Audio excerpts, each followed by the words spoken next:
Halo.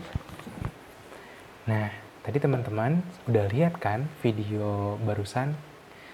Kalau kita lihat banyak banget ya sampahnya. Terus kalau kita perhatiin juga, sampahnya tuh kebanyakan bahan dasarnya plastik. Kira-kira apa ya yang buat orang pengen pakai plastik?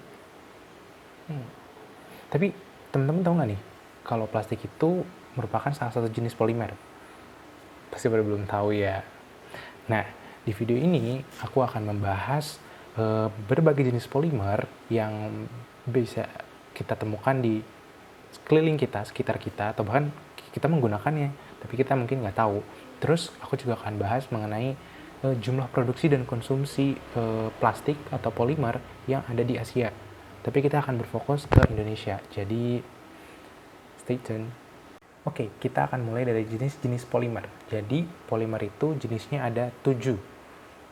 Yang kita bisa bedakan dengan melihat simbolnya, yaitu adalah segitiga, yang dalamnya ada tulisan angka 1, atau 2, atau 3, sampai 7. Nah, kita akan mulai dari yang segitiga 1. Segitiga 1 ini, bahan dasarnya adalah polyethylene terephthalate, atau biasa disingkat yaitu PET atau PETE. Di mana sih kita bisa lihat kemasan ataupun bahan ataupun objek yang bahan dasarnya adalah PET?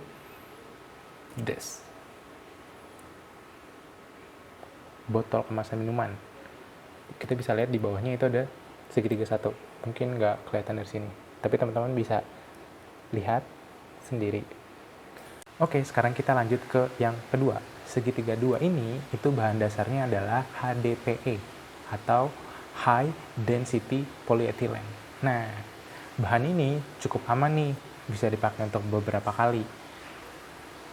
Kita bisa temuin itu biasanya di galon air mineral, atau juga di botol shampoo kita. Teman-teman bisa lihat di bawahnya itu ada tulisan segitiga 2 HDPE. Oke, kita akan lanjut ke yang ketiga. Yang ketiga itu adalah PVC atau polyvinyl chloride. Nah, contohnya adalah nih, pipa. Jadi pipa itu bahan dasarnya adalah PVC yang merupakan polimer, salah satu polimer. Tapi polyvinyl chloride ini sangat tidak aman jika kita gunakan sebagai salah satu kemasan untuk makanan ataupun minuman, karena ada bahan yang bisa memicu kanker. Jadi teman-teman jangan pakai PVC untuk bungkus makanan atau minuman. Lanjut ke nomor 4. Nah, yang keempat ini namanya hampir-hampir mirip nih dengan yang segitiga 2. Kalau segitiga 2 itu adalah HDPE, kalau segitiga 4 itu LDPE atau Low Density Polyethylene. Nah, untuk bahan yang keempat ini itu sifatnya lentur. Nah, biasanya kita temukan di sini nih, cling wrap atau film. Mungkin kita jarang lihat film ya zaman sekarang. Oke, kita akan lanjut ke nomor 5. Yang kelima itu adalah polipropylen.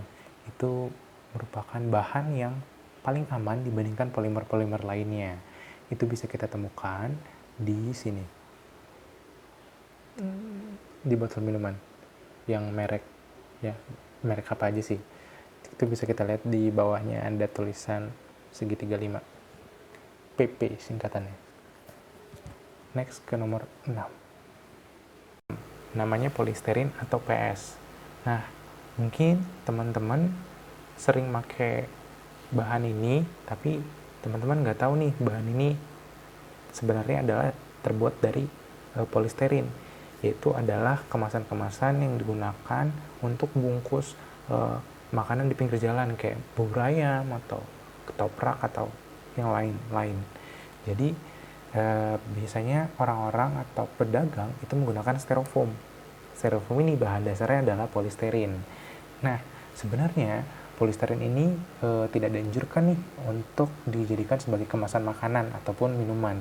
Jadi teman-teman segera beralih dari styrofoam ke bahan atau kemasan yang bahan dasarnya itu adalah segitiga 5. Nah, untuk yang nomor 7, ini yang terakhir nih. Jadi, segitiga 7 ini bahannya adalah bahan others atau bahan lain-lain, atau ditulis juga O. Nah, maksudnya apa sih? Maksudnya adalah polimer ini berbeda dengan polimer-polimer yang ada di segitiga-segitiga lainnya, segitiga 1 sampai segitiga 6. Nah, ada 3 jenis polimer di kelompok segitiga 7 ini. Ada yang namanya SAN, ada polikarbonat, dan ada nilon. Oke, selanjutnya aku akan bahas mengenai produksi dan konsumsi plastik atau polimer di Asia. Khususnya kita akan membahas mengenai produksi dan konsumsi yang ada di Indonesia. Oke, let's get through it. Nah, kalau misalnya teman-teman lihat di grafik yang ada di sebelah sini, itu bisa kelihatan bahwa Asia merupakan negara-negara ataupun benua yang menyuplai polimer cukup besar, yaitu sekitar 45% dari kebutuhan dunia. Wow, hampir setengah dari kebutuhan dunia ya, sangat besar sekali. Oke, setelah kita lihat data di Asia, mari kita lihat ke Indonesia. Data yang menunjukkan produksi dan konsumsi dari polimer di Indonesia. Oke, jadi di Indonesia itu bisa menghasilkan atau menyuplai kebutuhan dunia akan polimer sebesar 3,6 juta ton. Wow, jumlah yang sangat besar. Itu hanya produksi dalam 1 tahun. Dan di Indonesia sendiri ada 2 pabrik yang bermain cukup besar dalam produksi polimer, yaitu adalah Chandrasri dan Masplan, yaitu menghasilkan sekitar 200.000 sampai 600.000 ton per tahunnya. Kalau tadi jumlah produksinya, sekarang jumlah konsumsinya. Jadi di Indonesia konsumsi plastik itu bisa mencapai 17 kg per tahun. Dan sektor mana aja yang menggunakan produk polimer ini? Yang pertama itu ada sektor food and beverage sekitar 60%, yang kedua arsitektur sekitar 15%, dan yang ketiga adalah otomotif sekitar 8%. Melihat penggunaan plastik yang sangat besar di Indonesia, dilansir dari GBG, Indonesia mulai melakukan riset untuk membuat plastik dengan bahan yang biodegradable, yang fungsinya bisa mempermudah plastik atau polimer terurai. Nah, salah satu bahan yang digunakan itu adalah umbi-umbian. Nah, jadi teman-teman bisa nih, kalau menemukan satu bahan lain yang bisa membuat plastik biodegradable, bisa tuh dilakukan risetnya. Oke, sekian video dari aku. Semoga video ini bisa bermanfaat buat kalian. Sampai jumpa.